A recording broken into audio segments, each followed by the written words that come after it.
जय झूलेलाल। मुंहिंजे चैनल सिंध समाज ते तव्हां सभिनि जो स्वागत आहे। अॼु मां तव्हांखे पुरुषोत्तम मास कथा जे दर्शन 20 ऐं 21 जी अध्याय जी कथा तव्हां सां गॾु शेयर कंदसि। त सभई प्रेम सां चओ, कृष्ण कन्हैया लाल की जय। वाल्मीकि चवणु लॻो त हे राजन, कलश जी पूजा बैदि कलश जे भरिसां सोन जा ठहियल पुरुषोत्तम भॻवान जी मूर्ति स्थापन करे प्राण पूजा करे, यानी शास्त्रनि जी विधीअ मूजिबि प्राण विजल जी रस्म अदा करे भॻवान खे 5 अमृत यानी खीर, ॾही, माखी ऐं घी ऐं खंड सां सनानु कराए, रेशमी वस्त्र पाराए, तुलसीअ जो ॾल, जल, पुष्प भॻवान खे अर्पण करे, वास धूप ऐं आरती करे, सोने चांदीअ टामे या ठिकर जो ॾीओ घीअ या तेल सां भरे अॻियां ॿारे रखे, तंहिंखां पोइ हथ जोड़े नमस्कार करे ऐं चवे त हे पुरुषोत्तम भॻवान, राधिका जा स्वामी श्री कृष्ण भॻवान, हीअ मुंहिंजी सिधी सादी पूॼा अंगीकार कर। मुंहिंजे अपराधनि खे न ॾिस। थी सघे त पूॼा जो फल न घुरे ऐं श्री कृष्ण अर्पण करे छॾे। भॻवान अंतर्यामी आहे, हू हिन जा सभु कार्ज सिद्ध करे छॾींदो। हे राजन, सॼो महीनो इन तरह पूॼा करे। ॿियो, हिन महीने में दान जो बि वॾो महात्म लिखियलु आहे। तिर दान करणु घुरिजनि, सोन दान करणु घुरिजे, सेजा ऐं गोदान करिजे। अग्नीअ में तिर ऐं घी हवन करण सां देवताऊं प्रसन्न थियनि था। जेको ब्राह्मण तिर या ॿियो दान वठी विकिणे थो, सो कुंभी नरक में वञे थो। समाप्तीअ वारे ॾींहुं हमेशह जीअं भॻवान जी पूॼा करे टामे जी थाली अन्न सां भरे इन में भॻवान खे विहारे ब्राह्मण खे श्री कृष्ण अर्पण करे ॾिजे।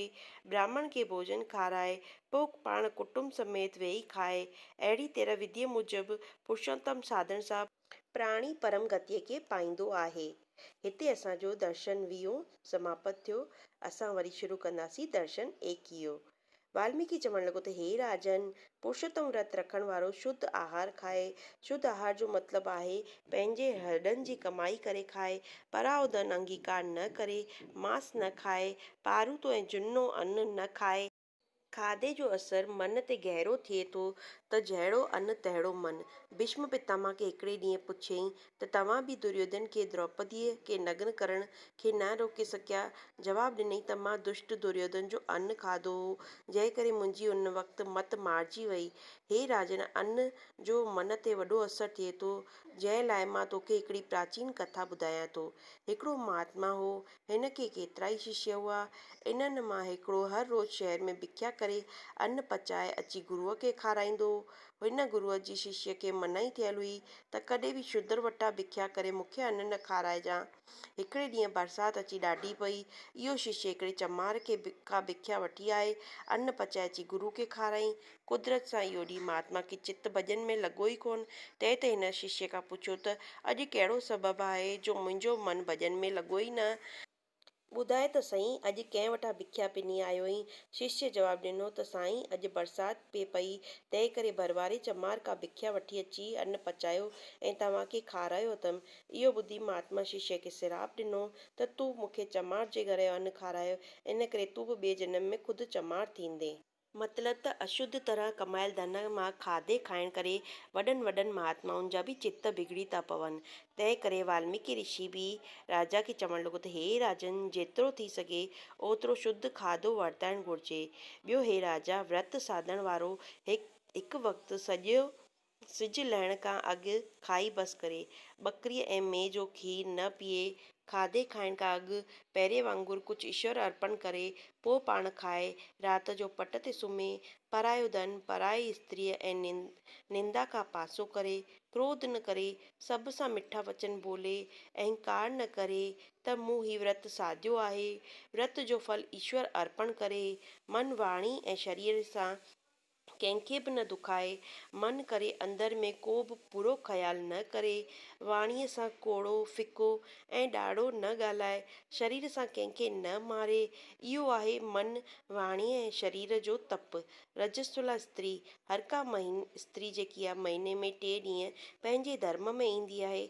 जे 3 ॾींहं शिकिल बि न ॾिसे, एकादशीअ जो व्रत रखे, श्रीमद भागवत गीता जो प्रेम सां पाठ करे, पुरुषोत्तम भॻवान जो पुॼारी जंहिं जॻह ते रहे थो उते जिन भूत वासो नथा करे। हीअ मनुष्य देह ॾाढी दुर्लभ आहे। कंहिं पर बोले जन्म जो पुण्य कर्म करे मिले थी। हीअ अमोलिक देह वरी मोटी नथी मिले। तंहिं करे चङा कर्म कर। गुरूअ द्वारा नित भॻवान जा भॼन में रुधल रहणु घुरिजे। हिकु विछुअ जो ॾंग लॻण करे केतिरा न दुख प्राप्त थिए थो। लख विछुनि जा ॾंग जेतिरा दुख अंत समय में थिए थो।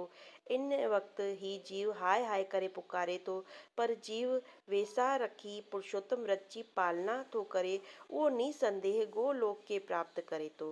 त हिते असांजो दर्शन 21 समाप्त थियो। दर्शन 20 ऐं 21 जी कथा तव्हांखे कीअं लॻी ज़रूरु ॿुधाईंदा। चैनल सब्सक्राइब न कयो हुजे त चैनल खे सब्सक्राइब कंदा, पासे में ॾिनल बेल बटन खे ज़रूरु क्लिक कंदा ऐं कमेंट में ओम नमः भगवंते वासुदेवाय ज़रूरु लिखंदा। जय झूलेलाल, जय श्री कृष्ण।